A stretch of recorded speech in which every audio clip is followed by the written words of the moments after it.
안녕하세요. 이상로의 텐텐베거입니다. 오늘도 저PBR 주엔 차익 실현 매물이 나오지만 10시를 저점으로 시장은 조금씩 힘내고 있습니다. 오늘 마감대는 상승 전환을 기대해 보면서 시장 전략 함께 세워가시죠. 원의 이상로 파트너입니다. 어서 오세요. 네, 반갑습니다. 네, 반갑습니다. 첫 번째 체크 포인트 들어가 보겠습니다. 정부가 오늘 25학년도 수능에서 의대 중원을 얼마나 할지 발표합니다. 한 2,000명 정도로 예상을 하고 있는데요. 지난해 수능에서도 재수생이 정말 역대급으로 많았다, 이런 통계가 나왔는데 올해도 정말 만만치 않을 거다라는 생각이 듭니다. 일제히 오르는 교육주들인데 이 삼성출판사 빼고는 메가MD, 아이스크림 에듀는 오늘 변동성이 꽤 나타나기도 합니다. 어떻게 대처를 해야 좋을까요?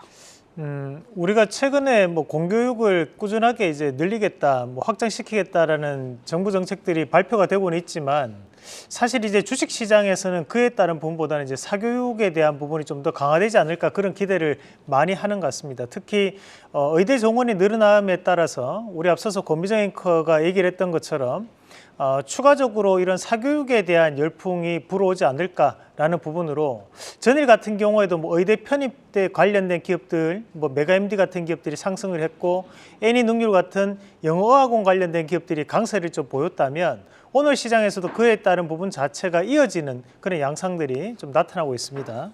우선 이제 삼성출판사부터 한번 같이 보도록 하겠습니다.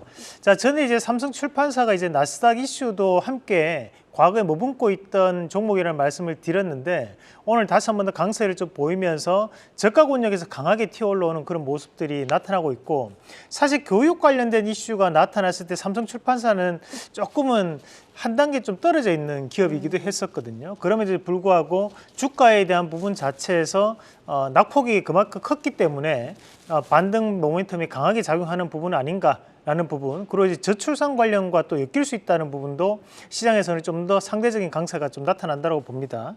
마찬가지로 이 비상교육 같은 경우에도 오늘 다시 한번 강세를 좀 보이는 모습들인데, 말씀드렸다시피 이제 사교육에 관련된 기업들에 대한 재평가, 그리고 이제 그에 따른 부분에서 영어에 대한 중요성이 좀 더 강조되는 그런 지금 풍토가 나타나는 것이 주식시장에도 그대로 반영되고 있다. 다만 우리가 지금 현재 이런 교육주 같은 경우에는 뭔가에 대한 모멘텀을 가지고 가기보다는 결국에는 이제 정부 정책에 대한 부분과 총선 전략에 대한 부분이 좀 더 부각되면서 움직이는 양상들이 나타나고 있기 때문에 시장이 안 좋을 때 오르는 종목거든요. 결국에는 이제 테마성 재료로 우리가 좀 더 보면서 트레이딩 관점으로 대응해야 되지 않을까라는 말씀도 함께 드리겠습니다. 네, 트레이딩 관점에서 접근하는 게 좋을 거라는 말씀까지 들어봤습니다. 두 번째 체크 포인트는 안전성과 성능을 높여서 꿈의 배터리로 불리죠. 전고체 배터리 관련한 이슈입니다. 국내 셀사 중에서는 삼성 SDI가 가장 빠르게 개발 중인데요. 2026년 또는 27년에 양산할 걸로 보이는데 이번에 배터리 샘플을 출하했다면서요. 2023년도에 이재용 회장이 2월 달에 가장 처음으로 방문했던 곳이 바로 이 전고체 배터리 시제품 공장이었습니다. 그래서 그에 따른 부분 자체에서 작년부터 꾸준한 기대감을 가지고 있던 것이 삼성 SDI에 대한 부분이었고, 그리고 지금 현재 이 시제품에 대한 부분, 샘플에 대한 부분이 출하가 됐는데 여기에 따른 부분에서 우리가 기억을 하고 좀 보셔야 되는 것이 처음부터 이제 중대형 전지로 가지 않을 것이라는 전문가들의 견해가 대단히 높습니다. 그만큼 이제 기술적인 부분에 대한 달성에 대한 부분이 생각보다 상당히 힘든 부분들이거든요. 그래서 그에 따른 부분에서 이제 소형 전지부터 이루어지지 않을까라는 그런 기대를 지금 하고 있는 과정들이고, 마찬가지로 오늘 시장에서도 봐야 되는 것이 삼성 SDI에 대한 주가는 현재 오르지 못하고 있는 상황들입니다. 그 말인즉슨 아직까지는 이 전고체 배터리에 대한 부분이 여전히 테마성에 대한 재료로 시장은 해석하고 있다라는 부분으로 판단을 합니다. 전 세계에서 가장 빠르게 이루어지고 있다라는 것이 바로 이 도요타에 대한 부분이었는데, 다만 이제 도요타도 상용화가 되기까지는 2026년 상당히 지금 시간적인 부분이 남아있는 상황이고, 국내 같은 경우에도 사실 2019년도부터 국책과제로 선정돼서 이루어내고 있는 것이 전고체 배터리 국책 사업이거든요. 하지만 아직까지도 성과가 표면적으로 드러나지 않은 상황을 봤을 때 우리가 아직까지는 하나에 대한 테마로 좀 해석해야 되지 않나라는 말씀을 드리면서, 자, 오늘 눈여겨볼 기업은 이제 동아기업부터 한번 같이 보도록 하겠습니다. 자, 동아기업도 현재 바닥권역부터 다시 한번 반등이 나타나고 있는 모습들인데, 다른 여태 2차 전지주들도 많은 하락폭을 겪었지만 동아기업 같은 경우에 하락폭이 대단히 컸습니다. 그에 따른 부분에서 낙폭과대에 대한 부분으로 저는 해석을 해보고, 오늘 이제 이수화학 한번 같이 보도록 하겠습니다. 자, 이수화학 같은 경우에는 2022년도에 황화물계 배터리 관련된 시제품에 대한 생산, 시운전을 시작을 한다라는 얘기가 나오고 난 다음부터 꾸준하게 이런 이제 전고체 배터리 관련된 부분으로 이슈가 되고 있고, 현재 이루어지고 있는 국책과제에 대한 부분에서도 전고체 배터리 국제과제 프로젝트에 포함이 또 돼 있는 기업입니다. 그런 과정을 봤을 때 오늘에 대한 상승 자체가 어떻게 보면 이제 바닥권역에서 이런 박스를 이루고 난 뒤에 돌파해낼 수 있는 자리까지 올라왔다고 보거든요. 그래서 이런 테마성으로 본다면 오히려 테마성이 짙은 이수화학 같은 기업들도 한번 체크해 볼 수 있는 전략으로 말씀드리겠습니다. 그럼 이수 스페셜티 케미칼은 어떻게 좀 대응해야 될까요?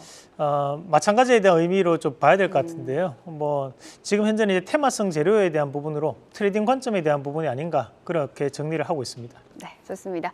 마지막 체크 포인트는 제약 바이오입니다. 오늘 좀 선별적으로 강세가 나오는 종목들이 있는데요. 어떤 종목들일까요? 함께 살펴볼까요? 네, 뭐 제약 바이오, 뭐 우리가 봄 여름에는 제약 바이오라는 예전에 그런 증시 격언도 있는데 그만큼 이제 제약 바이오 같은 경우는 일정들이 빼곡하게 쌓여 있습니다. 우리가 좀 있으면 또 AACR 이 이루어질 거고, 그거 지나고 나면 또 ASCO가 있고, 그게 또 지나고 나면 또 바이오 USA까지 빼곡하게 전반기에 미국 관련된 이런 제약바이오 일정들이 쌓여져 있는 그런 과정들이고, 그에 따른 기대감이 여전히 시장에 작용하고 있다고 봅니다. 또한 시장이 이제 불확실하고 실적이 부진한 양상들이 이어지다 보니까 이런 제약바이오 종목군들에 대한 기대감을 좀 더 불러일으키는 양상들도 나타나고 있습니다. 일적인 내로 오늘 헬릭스미스도 다시 한 번 더 급등 양상이 전일에 이어서 나타나고 있는데, 우리가 헬릭스미스가 과거에 바이로메드거든요.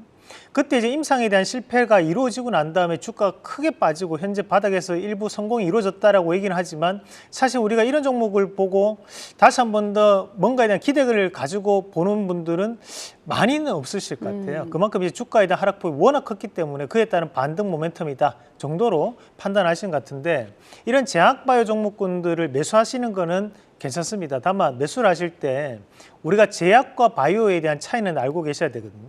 제약 종목군들 같은 경우 어느 정도에 대한 실적을 나오는 기업들이 많습니다. 그리고 우리가 바이오 기업들 안에서도 실적이 나오는 기업들 위주로 좀 더 선별적 공략이 필요하다는 말씀도 함께 드리겠고, 그리고 이런 제약 바이오 종목군 중에 오늘 눈여겨볼 종목이 종근당 한번 같이 보도록 하겠습니다. 자, 종근당 같은 경우에도 이번에 기술 수출에 대한 이슈가 나오고 난 다음에 상당한 실적적인 성장과 더불어 주가에 대한 반등 모멘텀이 나타나고 있습니다.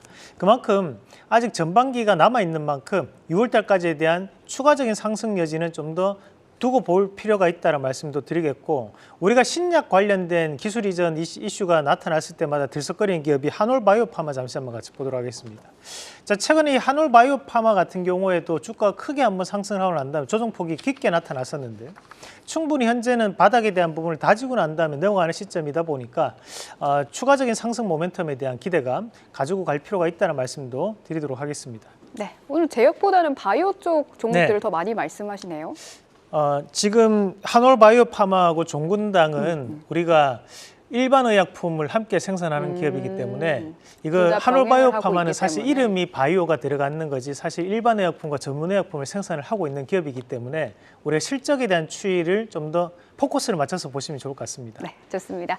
오늘 살펴볼 관련주는 저PBR 지주사입니다. 쉬어갈 때 체크해야 할 종목들 한번 확인해 보겠습니다. 어떤 종목들이 있을까요? 네, 최근에 이 저PBR 관련된 이슈가 나오고 난 다음에 지난주 사실 저PBR 관련주들이 대부분 급등하는 모습들이 나타났습니다. 그러면서 우리가 좀 더 볼 필요가 있는 것이, 이게 정부에 대한 개선책이 나오는 과정들이기 때문에 이것이 뭐 사실 무근이다 이렇게 넘어갈 이 이슈는 아니라고 봐요. 그래서 추가적인 이슈가 나올 가능성이 저는 높다라고 보고, 그에 따른 부분에서 이제 PBR 밴드로 좀 더 나눠서 한번 구분을 해봤습니다. 우선 이제 저 PBR 관련주 워낙 많습니다. 거기에서 우리가 지주사에 대한 부분만 한번 골라봤고, 지주사 안에서도 0.5 이하에 대한 부분, 청산 가치가 그만큼 높은 기업들 위주로 보시면, 뭐 현대 GF홀딩스가 이제 현대백화점과 현대홈쇼핑 관련된 기업이죠. 그리고 이제 GS나 한진, 뭐 KCC, 롯데지주, LS, 뭐 영업무역홀딩스, 하나, 한국의 컴퍼니 같은 기업들이 지난주에 상당한 움직임 보이고 이번 주 좀 쉬어가는 모습도 나타나고 있고, 그리고 이제 다음 그림 한번 같이 보도록 하겠습니다. 뭐 솔브레홀딩스 오늘도 급등 나오고 있다, 그죠? 다음 그림 보시면 1배 이하라고 해서 우리가 저 PBR 또 보면 이제 삼성물산이라든지 SK, 뭐 NHN, CJ, 뭐 대웅은 또 대웅제약 관련된 기업이죠. 이 정도는 우리가 기억을 하고 지주사 모멘텀을 보시면 좋겠다는 말씀도 함께 드리겠습니다. 네, 원픽도 바로 보겠습니다. 뭐 여기에서 우리가 뭐 오늘은 서현이라는 기업을 말씀을 드리겠습니다. 이 서현은 좀 생소하신 분들도 많이들 계실 건데 과거 2008년도, 2010년도에는 한일이화라는 기업이었습니다. 한일이화가 분할이 되면서 서현과 서현이화로 나뉘어졌고 서현 탑메탈이라는 기업의 모회사, 그래서 현재 서현이라는 기업이 지주사에 대한 역할을 하고 있다고 보시면 되고요. 그래서 총 11개의 기업이 서현에 속해 있다고 보시면 되고 현대차그룹이 이번에 상당한 실적을 기록을 했습니다. 그러면서 전일도 서현이와도 크게 급등하는 모습들이 최근에 나타났었는데 그 부분 자체를 감안한다면 서현에 대한 주가 변화도 한번 기대해 볼 수 있지 않을까. 그래서 저 PBR뿐만이 아니라 실적적인 성장성도 함께 동반할 수 있는 기업으로 말씀드리면서 1차적인 목표가는 10,000원, 그 손절가는 8,450원 제시해 드리겠습니다. 네, 저 PBR의 실적 기대까지 있는 서현이 오늘의 원픽이었습니다. 오늘 말씀 고맙습니다.